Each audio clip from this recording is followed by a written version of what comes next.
I'm Emily, 62F, and I've been married to my husband George, 64M, for over 35 years. We met in college and have been inseparable ever since. Our journey together hasn't always been easy, but we've weathered every storm hand in hand. We have one son, Michael, 38M, who recently got married to his second wife, Rebecca, 36F.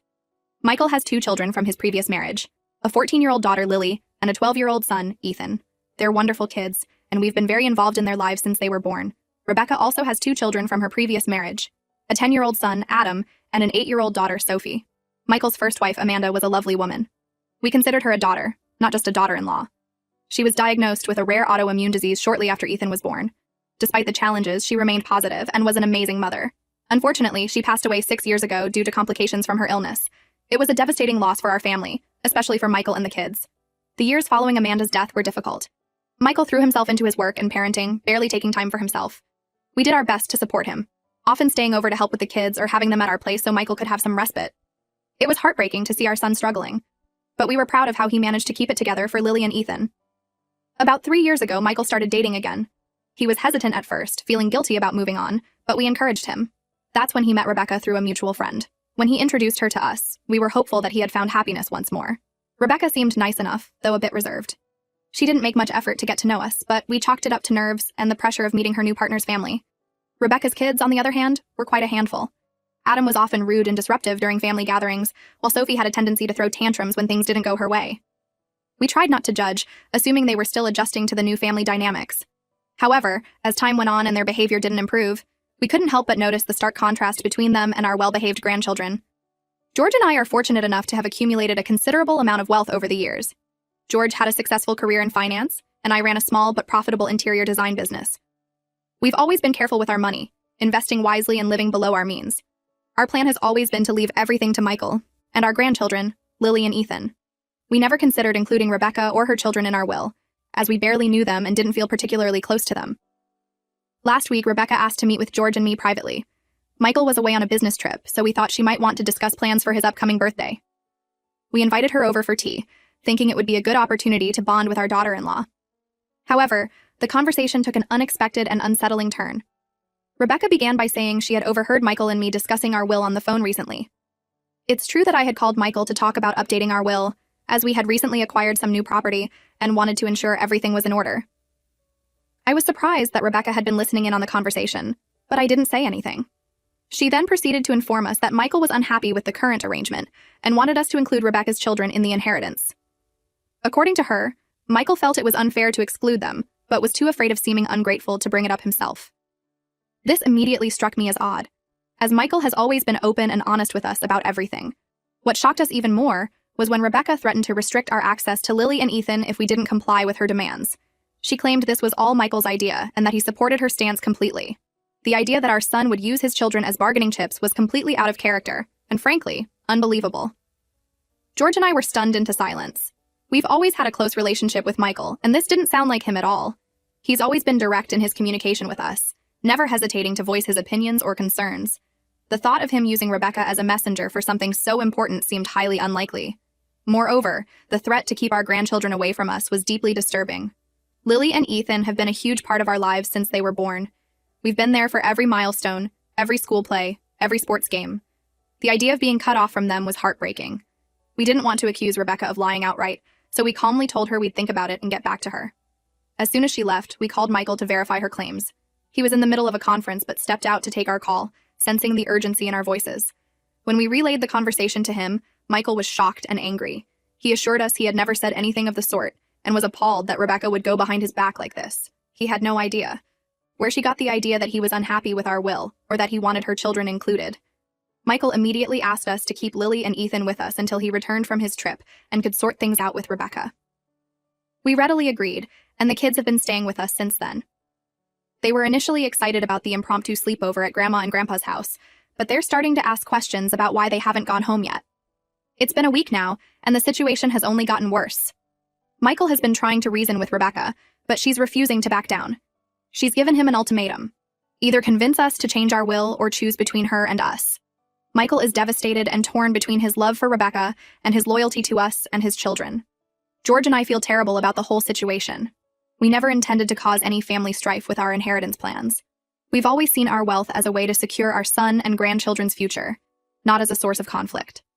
At the same time, we're hurt and angry that Rebecca would try to manipulate us and potentially ruin our relationship with our son and grandchildren.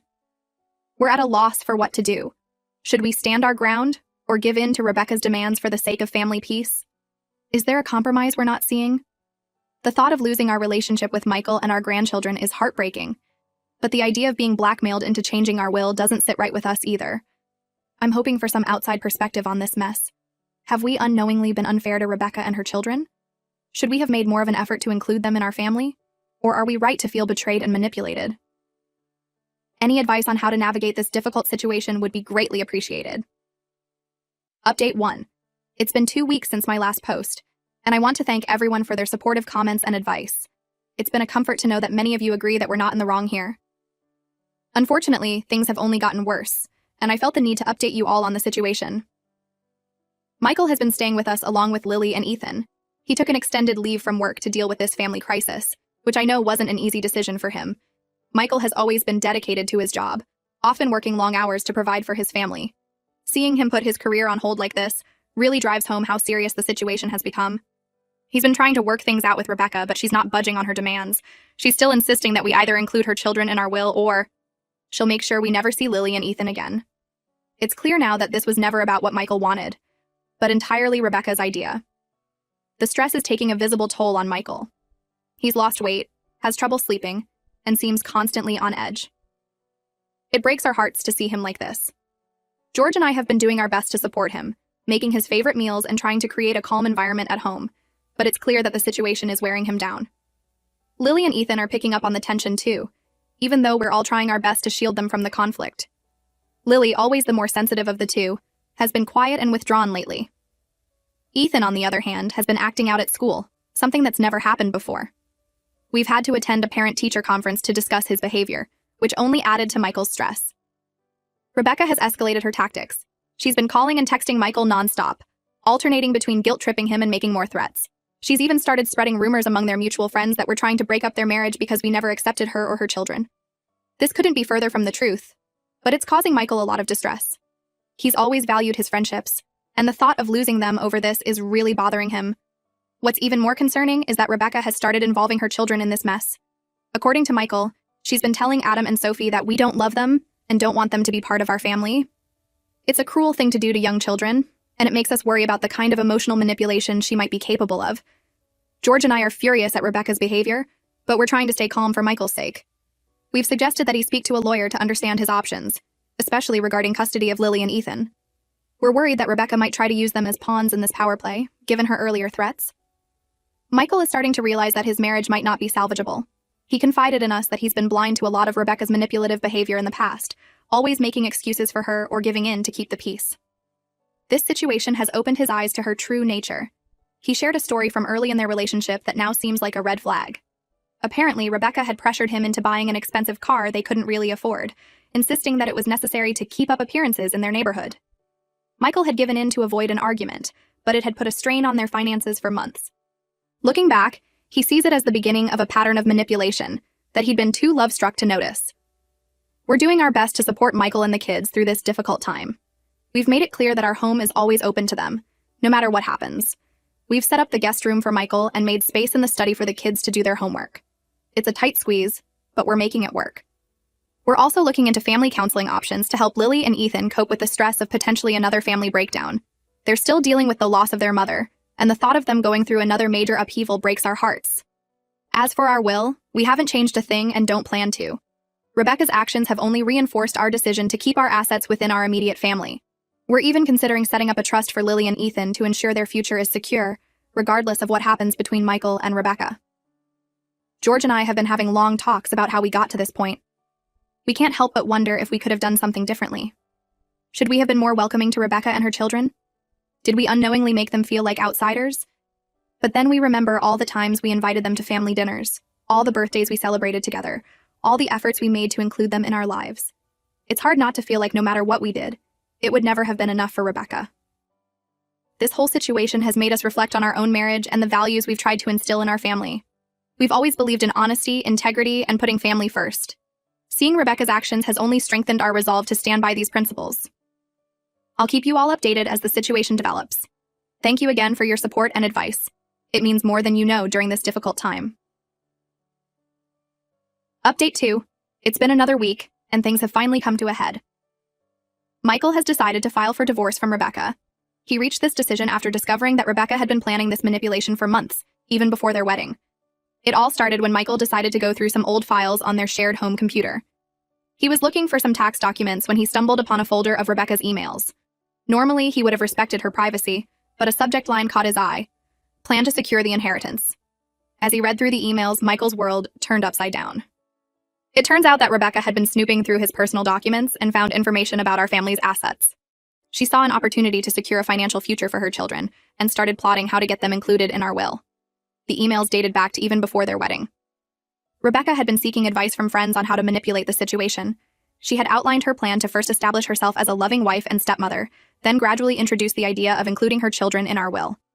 If that didn't work, she had backup plans that included emotional manipulation and even threats. When Michael confronted her with this evidence, Rebecca didn't even try to deny it.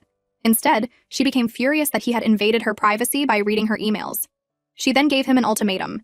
Either he convince us to change our will, or she would make the divorce as messy and painful as possible. That was the last straw for Michael. He packed up his and the kids' essential belongings and moved them all into our house permanently. He's already spoken to a lawyer and started the divorce proceedings. We're all still in shock over how quickly everything has unraveled. Lily and Ethan are understandably upset and confused. This is the second time they're going through a major family upheaval, and it's taking its toll. Lily has become even more withdrawn, often spending hours alone in her room. Ethan, on the other hand, has been having nightmares and has started to show signs of separation anxiety, not wanting Michael to leave his sight.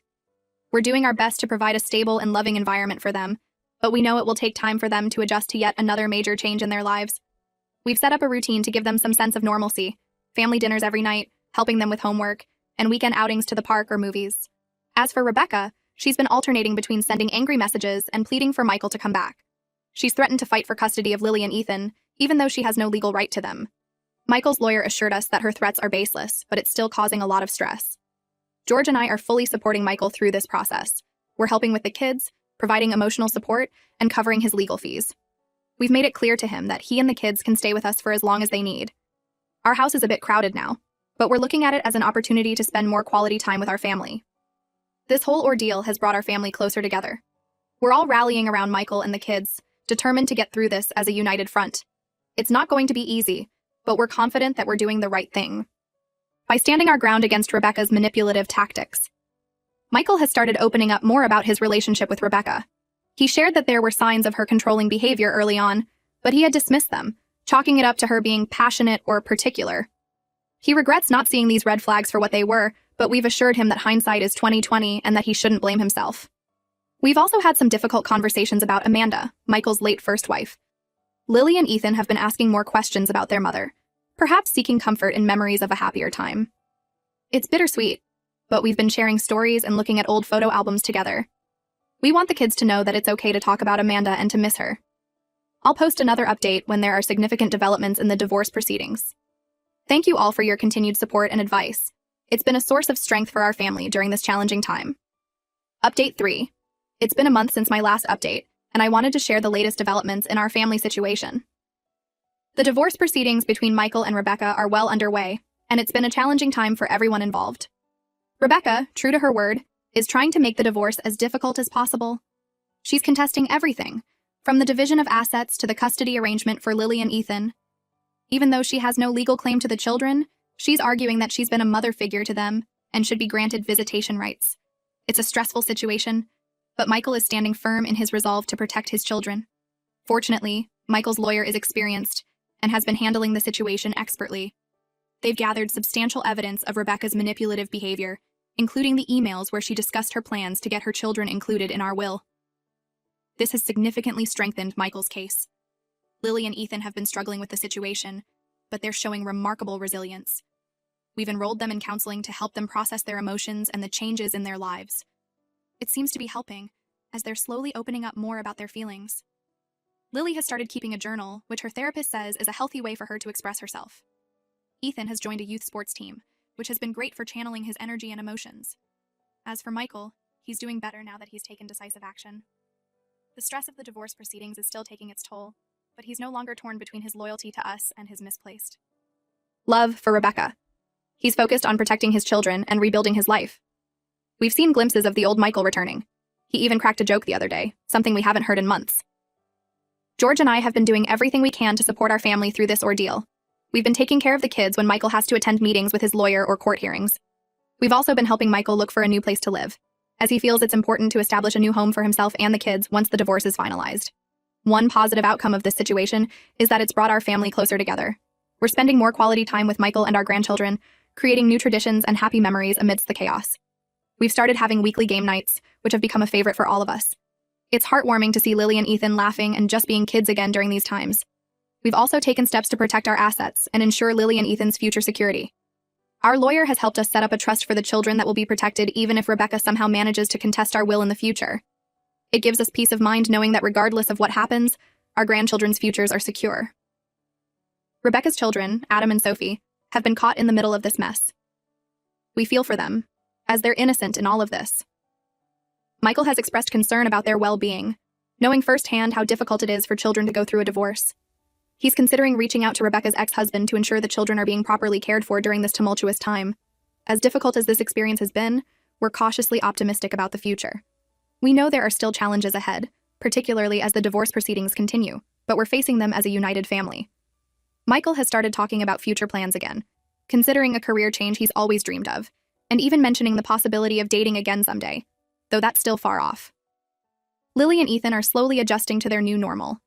They've been spending more time with their friends, which has been good for them. Lily's even talking about joining the school drama club next year, something she was always too shy to do before. Ethan's grades, which had slipped during the initial chaos, are starting to improve again. As for George and me, this experience has reinforced the strength of our own relationship. We've been each other's rock throughout this ordeal, and I'm more grateful than ever for his steady presence and unwavering support.